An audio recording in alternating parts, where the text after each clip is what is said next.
Dios. Evangelio de nuestro Señor Jesucristo según San Marcos.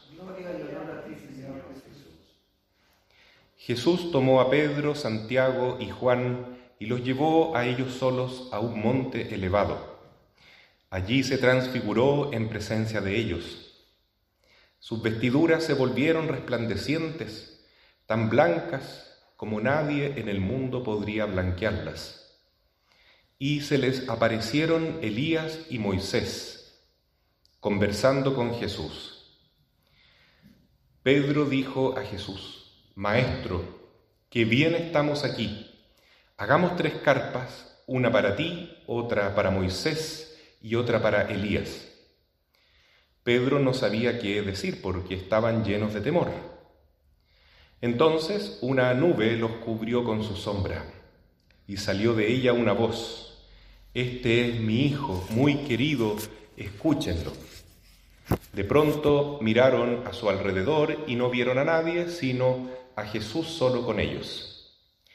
Mientras bajaban del monte, Jesús les prohibió contar lo que habían visto hasta que el Hijo del Hombre resucitara de entre los muertos. Ellos cumplieron esta orden, pero se preguntaban qué significaría resucitar de entre los muertos. Palabra del Señor. Gloria a ti, Señor.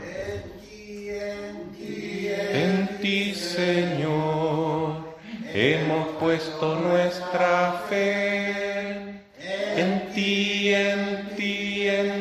Señor, hemos puesto nuestra fe. ¿Pueden tomar asiento?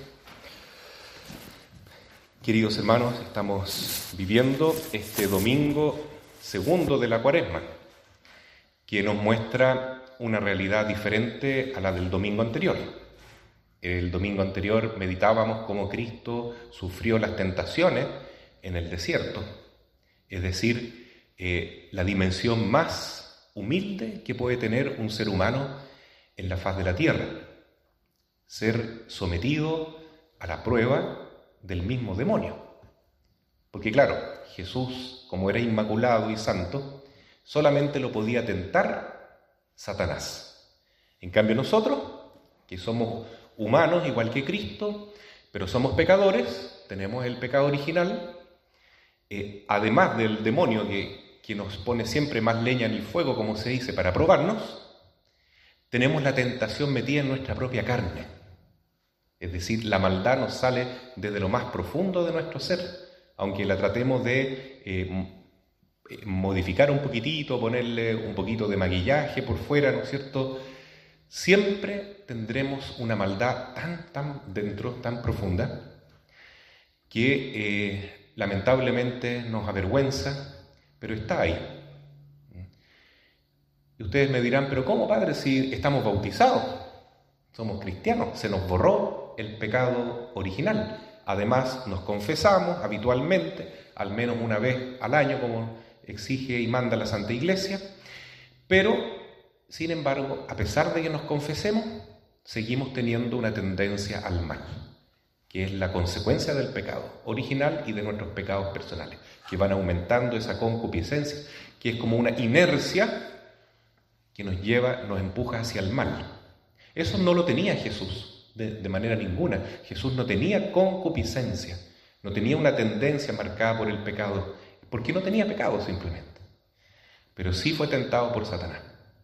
Y nosotros, en cambio, además de ser tentados por el diablo, por la carne, que son nuestras pasiones desordenadas, y tenemos el mundo que nos arrastra, ¿no?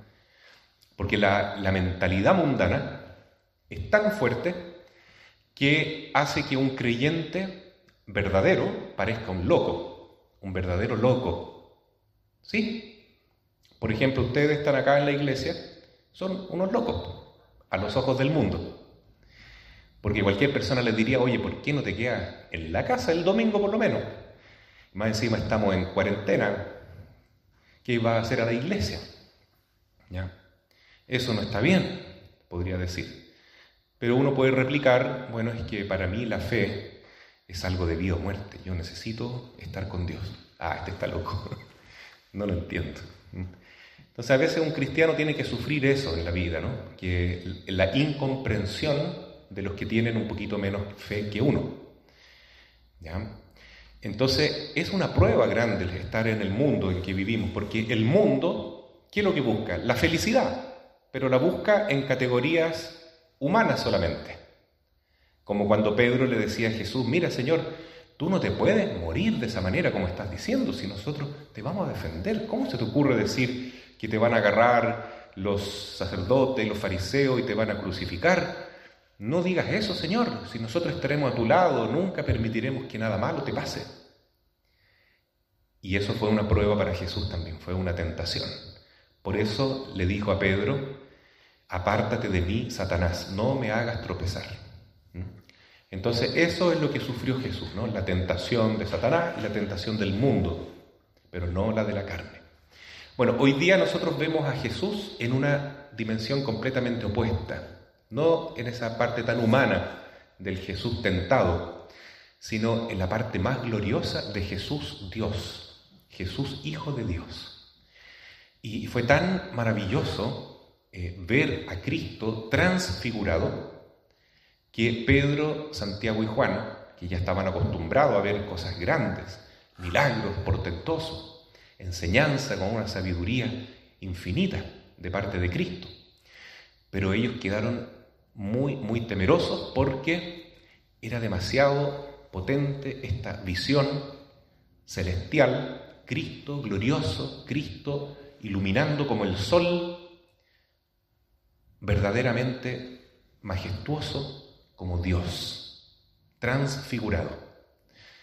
Junto a Jesús estaba el Padre celestial que lanzó ese mensaje tan maravilloso, ¿no? Este es mi Hijo muy amado, escúchenlo.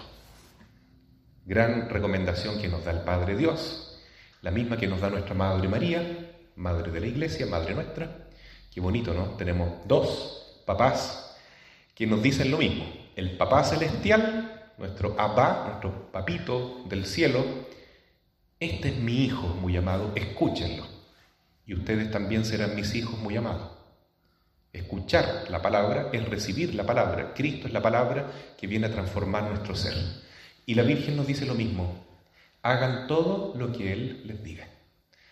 Entonces, esa es la presencia del Padre, el Espíritu Santo que envuelve a todos en figura de nube, una nube que no proyecta sombra, sino luz, una luz divina.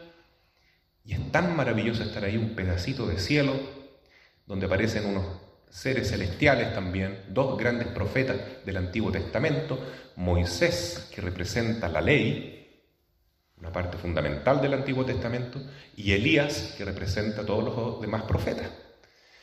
Entonces ellos conversan con Jesús. ¿De qué habrán estado conversando? Hay por ahí algún mensaje que dice que conversaban acerca de la pasión, la muerte y la resurrección de Cristo. Es eso, ¿no? La misión que tenía Jesús acá en la tierra. Y por otro lado, Pedro, que siempre tiene la oportunidad de opinar, aunque sea delante de estos seres celestiales, se le ocurre opinar y dice, Señor, estamos tan bien acá que mejor quedémonos acá. Y le haremos 3 tiendas, una para Moisés, otra para Elías y otra mejorcita para ti. Y nosotros los serviremos a ustedes, pero ojalá quedémonos acá. No sabía qué decir, Pedro estaba como un borracho en el fondo porque era tan fuerte el impacto de esa visión mística, tan grande que no hallaba qué decir. ¿Cómo lo habrán mirado, ¿no? Moisés y Elías a Pedro, ¿no? Con qué cariño también, pensando este pobre pescador, pensar que un día va a ser la piedra fundamental de la iglesia. La misión de Cristo Jesús, que era venir al mundo para formar a 12 nuevos Cristos, 12 nuevos apóstoles que llevaran con la misma fuerza que Él la evangelización al mundo entero. Y Pedro era el jefe, que no sabía qué decir. Y tampoco sabía, no tenía idea, qué significaba la misión de Jesús. Porque cuando ellos bajan al cerro, le dice el Señor que no le cuenten a nadie esta visión hasta que Él resucite de entre los muertos. Y Pedro, Santiago y Juan se miraban y decían, ¿qué ¿qué es resucitar de entre los muertos? ¿Qué significa esto? Jesús ya lo había comunicado antes, lo había explicado de todas las formas posibles, pero ellos no podían entender que Jesús tuviese que pasar por la cruz y también que iba a resucitar de entre los muertos. No entendían nada. Yo creo que a nosotros nos hubiera pasado lo mismo, ¿no es cierto? No hubiésemos querido que Jesús pasara por la cruz y no hubiésemos entendido qué significa resucitar de entre los muertos. Entonces, ahí nosotros tenemos, queridos hermanos, una muestra de lo que es también la vida de un cristiano en la tierra. Nuestra fe es como un claroscuro, ¿no? Nosotros tenemos fe, gracias a Dios. Creemos en Cristo, tenemos un camino definido, sabemos los mandamientos de Dios y de la Iglesia, pero no los entendemos del todo. No entendemos por qué pasan a veces ciertas cosas, ¿no? Sobre todo cuando llega la cruz, cuando llega la prueba en nuestra vida, cuando llega el sufrimiento, la humillación, uno se resiste, no quiere aceptar eso. ¿Por qué? ¿Por qué tengo que sufrir esta humillación? ¿Por qué tengo que pasar por este dolor? Pero sin embargo, Jesús tiene un propósito. Y es que todavía nos cuesta entender que el camino cristiano verdadero pasa también por la cruz. Pasa por la cruz. Pero aquí está lo hermoso, ¿no? Que lo que hoy nos quiere decir Jesús en este segundo domingo de Cuaresma es que la vida del cristiano no es solo cruz, no es solo sufrimiento. También debemos tener en cuenta esto, que resucitará de entre los muertos. Y si bien es cierto, tenemos que sufrir, tenemos que pasar pruebas junto a Cristo, con Cristo, ya en esta vida vamos a gozar de estar resucitados con Cristo. Es decir, nueva vida en el Señor, vivir en la gracia de Dios y no más en el pecado. Porque el pecado es lo contrario de la gracia, ¿no? ¿Qué es lo que es pecado? Pecado no es solamente cometer un acto malo, transgredir una ley de Dios, no. Pecado es mucho más profundo, es quedar con un vacío en el corazón. El vacío de haber perdido la amistad con Dios. Y si no está Dios en mi corazón, si no está Dios en el seno de mi casa, de mi familia, si no está Dios en mi pueblo, lamentablemente viene otro ser maligno que toma ese trono en forma totalmente injusta, ¿no? Sabemos de quién estoy hablando, que deja simplemente una situación tan terrible de odiosidad que en realidad uno lo único que debe hacer en la vida es que Cristo reine en nuestro corazón, que Cristo reine. Entonces, mis queridos hermanos, este trío que eligió Jesús, Pedro, Santiago y Juan, representan a tres tipos de apóstoles o tres tipos de cristianos o tres tipos de manera de ser que tienen todos los cristianos, un poquito más uno, un poquito más otro carácter, ¿no? Porque Juan es el contemplativo, es el que reza. Todo cristiano tiene que rezar para recibir ese combustible espiritual y soportar las pruebas y las tentaciones. Pedro es la jerarquía de la iglesia, es la piedra, ¿no? Es importante estar unido a nuestro Papa y a nuestros obispos, como decía el Padre Sergio, que en paz descanse. Siempre nos decía de manera muy pedagógica, con el Papa y los obispos vamos todos junto a Cristo. Queremos estar unidos al Papa y a los obispos, no ser células cristianas separadas de esta estructura familiar que tiene un Papa, como Jesús mismo lo dispuso, ¿no? Y Pedro es el Papa. Hoy es el Papa Francisco, que esta semana, por cierto, hay que rezar mucho por él, por su viaje a este país tan peligroso que va a visitar, ¿no? Irak, ¿no es cierto? Ahí donde va el Papa. Hay que rezar por él, porque es como el papá de la familia. Me acuerdo cuando tuve la oportunidad en el año 1919 de visitar Roma y estuvimos en una audiencia con el Santo Padre. Él venía llegando de Yugoslavia, me parece, y lo que hacía en esa conversación con cientos de miles de personas, esto uno lo recuerda como en el pasado ya, porque era antes de la pandemia, ¿no? Se podían hacer esas cosas, ¿no? Todos juntos los cristianos, de todas las nacionalidades. Y el Papa se sentó y empezó a contar de su viaje, como un papá cuenta lo que le había pasado a sus hijos. Y yo decía, qué linda es la iglesia, realmente tiene una estructura de familia. Pues bien, Pedro es el papá. Es la piedra sobre la que se funda la iglesia. Y Santiago representa ese poderío apostólico, ¿no?, de que tiene la iglesia, de evangelizar, de salir a todos lados a misionar, que lo tenía también San Pablo, ¿no? Santiago es el que evangelizó España. O sea que Santiago está muy vinculado a nosotros, porque el apóstol Santiago, al misionar España, ¿no es cierto?, le transmitió la fe directamente. ¿Y de quién hemos recibido la fe nosotros? De los españoles. Así que también nosotros somos beneficiados con esta entrega del apóstol Santiago. Otras iglesias la mayoría vienen del apóstol Pablo, el gran predicador, misionero de los pueblos paganos. Bueno, pero estos tres discípulos eran muy débiles, tenían una fe muy débil, muy sencilla. El único de esos tres que logró acompañar a Jesús al pie de la cruz, ¿quién fue? Juan. ¿Por qué? Porque él tuvo la astucia de ponerse bajo el amparo de María. Entonces, cuando Jesús le dice a Juan, mira, ahí tienes a tu madre, y el discípulo la recibe en su casa, esto no hay que interpretarlo como que Juan cuidó de María. Es al contrario, hermanos. Es la madre la que cuida de nosotros. ¿Qué haríamos nosotros sin María?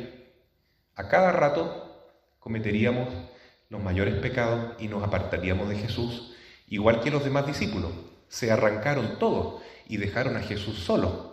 Y el mismo Pedro, que era el jefe de todo, lo negó 3 veces. Y los demás todos huyeron. Fue así. Solamente encontraremos fortaleza si nos ponemos bajo el amparo de la Madre, para poder vivir nuestra cruz junto a Cristo. Entonces, ahora me he dado tantas vueltas y todavía no digo lo que quiere realmente, según mi opinión, expresar el Evangelio de hoy. ¿Por qué Jesús se transfiguró? ¿Y por qué esto hay que meditarlo en este segundo domingo de Cuaresma? La respuesta está en la carta de San Pablo, que escuchamos en la segunda lectura a los cristianos de Roma, en el capítulo 8. Si Cristo está con nosotros, ¿quién contra nosotros? Ese es el grito de guerra del cristiano, que va a luchar por amor a Jesús, por su fe, contra el pecado, contra la tentación, contra Satanás, contra el mundo, contra la carne. Si Cristo está conmigo, ¿quién contra mí? Si Cristo está con nosotros, entonces, ¿quién contra nosotros? Si tenemos a Jesús, lo tenemos todo. ¿Por qué? Porque Cristo ya venció. Cristo es vencedor, no es un fracasado. Incluso la cruz es un signo de triunfo. Jesús reina desde la cruz, porque en la cruz Él nos salva. A mí me gusta mucho recordar esa película de La Pasión de Cristo. ¿Ustedes la vieron? ¿Sí? Es recomendable verla, es muy fuerte, sí, con las imágenes que tiene de violencia a Jesús. Pero tiene una escena muy bonita al final, cuando Cristo muere, cae una lágrima del Padre Dios, ¿no? Una lágrima del cielo que cae en la tierra donde estaba ahí la cruz de Cristo. Y al caer esa lágrima del Padre Celestial, el demonio se da cuenta de que había sido vencido y pega un grito atroz, así horrible.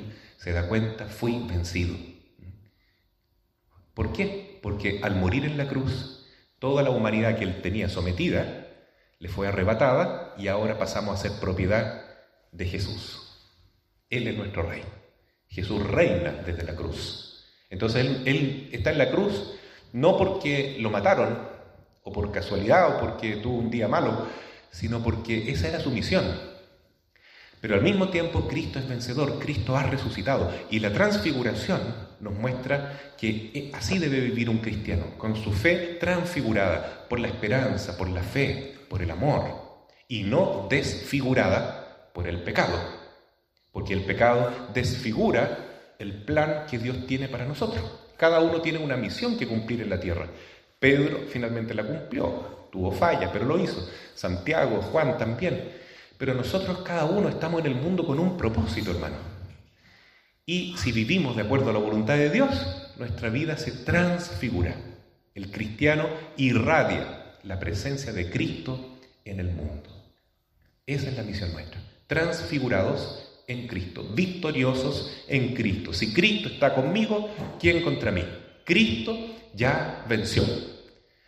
Y por eso tenemos esa marca ahí, esta confirmación, esta garantía de que Cristo es vencedor, porque Él se mostró como Dios, se mostró como Hijo de Dios, glorioso, vencedor. No tenía en ese momento las llagas, por supuesto, porque no había muerto aún.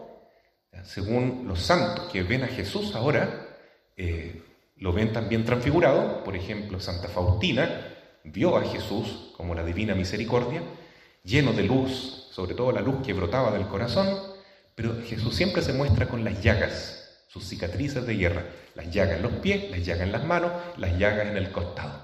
Y llevará esas llagas para siempre. ¿Por qué? Porque esas son las medallas de oro que tiene Jesús, porque Él de esa manera muestra cuál fue el grado de amor infinito con el cual se entregó por nosotros. Entonces, mis queridos hermanos, la cruz no es una humillación, la cruz no es una derrota. Si nosotros tenemos que pasar por pruebas, imagínense a Abraham en la primera lectura, tremenda prueba, tenía que matar a su hijo para obedecer a Dios. Finalmente Dios le dijo, no lo haga. Pero él estaba dispuesto a todo, por Dios, por el Padre Dios. ¿Por qué? Porque si Cristo está conmigo, ¿quién contra mí? Cualquier prueba, cualquier problema, cualquier humillación se transformará de ahora en adelante para mí en victoria. Victoria. Porque si yo me uno a la cruz de Cristo, entonces tengo también la resurrección ya en mi propia vida. Estoy transfigurado con Cristo, estoy renovado con Cristo. Tengo nueva vida en Cristo. Aunque, insisto, lo esté pasando mal, algo nos levanta y nos hace mejores cristianos. Es la vida de Cristo en nosotros. Así sea. Amén. Creo en Dios Padre Todopoderoso, Creador del cielo y de la tierra.